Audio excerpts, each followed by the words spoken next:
Hi everyone, it's Liam here from Rating the Races. I've got two that I like tomorrow, and I thought I would bring these up. Hopefully you've seen my ones for today. I haven't made an analysis video, but you'll know who they are if you've been following my videos.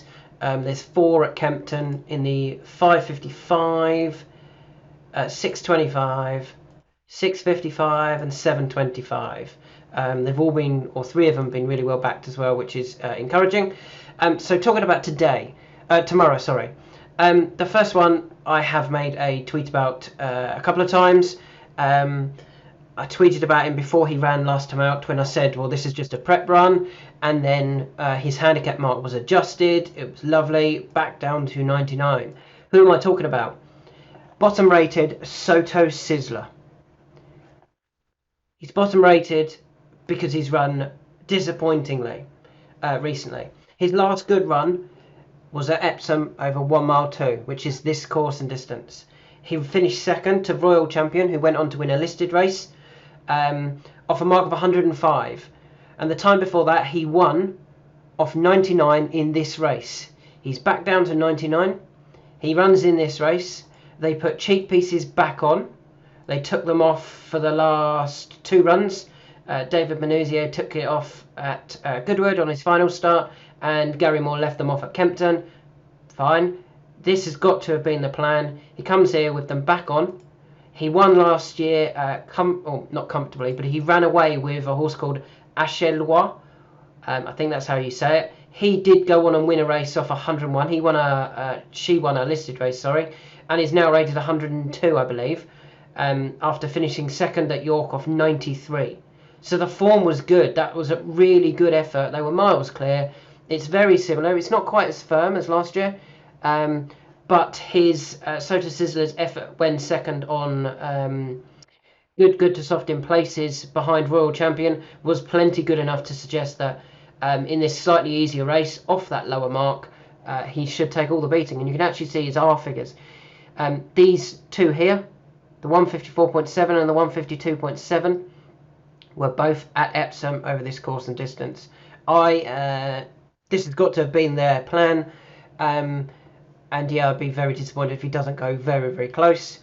And you can currently get 8 to 1, which I think is a mental price. I think he should be nearly favourite, just on his Epsom form. His Epsom form is quality. If I just run through his Epsom form, it is first, second, first, second.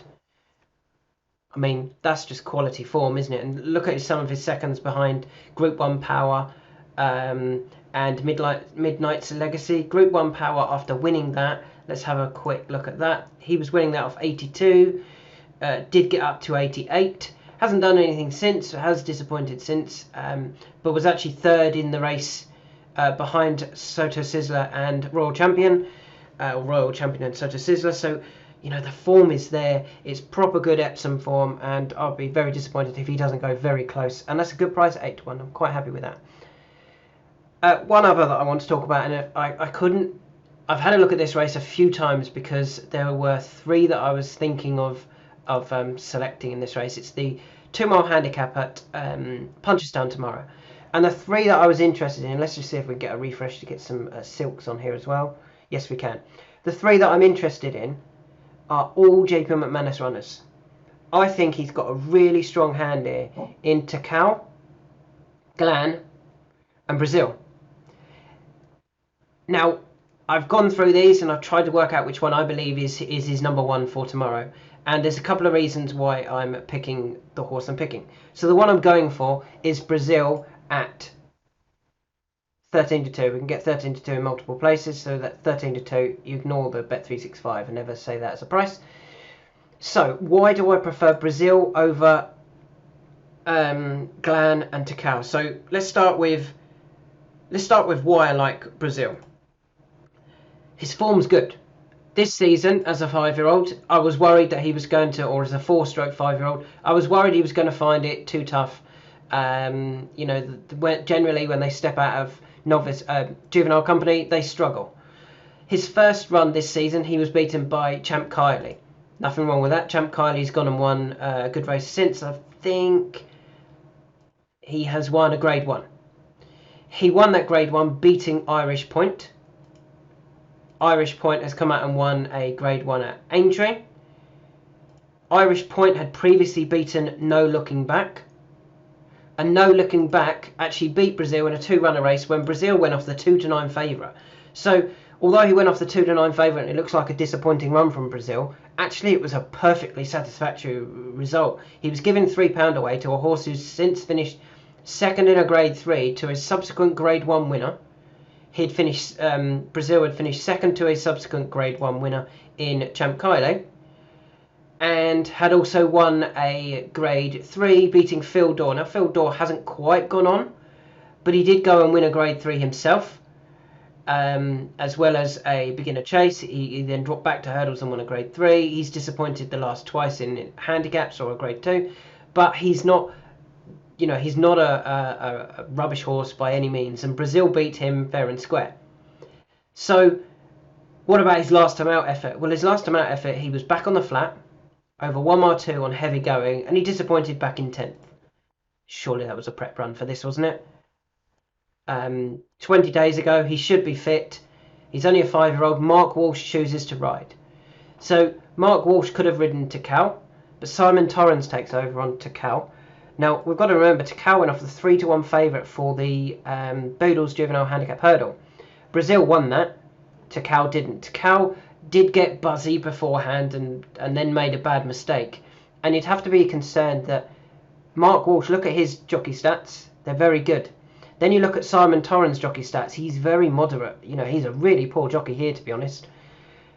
So for Willie to pick Simon Torrens to ride, I'd be thinking that this isn't the day for Takao, and I wonder whether they're just trying to get a bit more experience into him and maybe look at something for next season. So that takes Takao out of the equation for me. And the other one that I was interested in was Glan. Now, Glan went a favourite for this race last year, went a 4-1 favourite, having come from winning a race at Fairyhouse, the Rivo Handicap at Fairyhouse. He was still in contention out the back when he made a mistake and was pulled up afterwards. His form since has been disappointing, with his only exception coming when finishing 4th in the Galway Hurdle. And I wonder whether that's actually the target for him again this season, the Galway Hurdle. So he finished 4th after 74 days off the track. Here at Punchestown, he's going to run after 214 days off the track. And I just wonder whether this is more of a prep run for him, potentially for Galway again. Again, looking at the jockeys, Luke Dempsey rides, and Luke's actually really bad here. 3.52% strike rate here. So I wonder whether Gordon's also picked a jockey that he doesn't think is going to win here. Potentially, again, with the Galway Hurdle in mind. Maybe Takao and Glan are being aimed at the Galway Hurdle, but I think Brazil, with Mark Walsh choosing to ride, the form looks strong. He's been beaten by graded horses. He runs in a handicap, and he's had the fitness run. I'm hoping that this is the race that they're going for with Brazil, and the other two are being aimed at subsequent races. So 13-2 about Brazil. I think there's who should run a big race here, and 8-1 about Soto Sizzler. I would be disappointed if he doesn't go very close back in the race he won last year with cheap pieces back on. So they are my 2 for tomorrow. Best of luck if you followed, if you know my horses for today and tomorrow. We might have something later on in the week. We definitely will for Saturday for the Bet365 Gold Cup. Just waiting to see who's definitely been entered. I can see that Kitty's Light has actually got an early entry into that race, which is a bit of a surprise. Didn't think it'd come out so soon. Have to see what they're going to do with that one. Yeah, we'll come back to that race later on in the week. Thanks for listening and have a great week.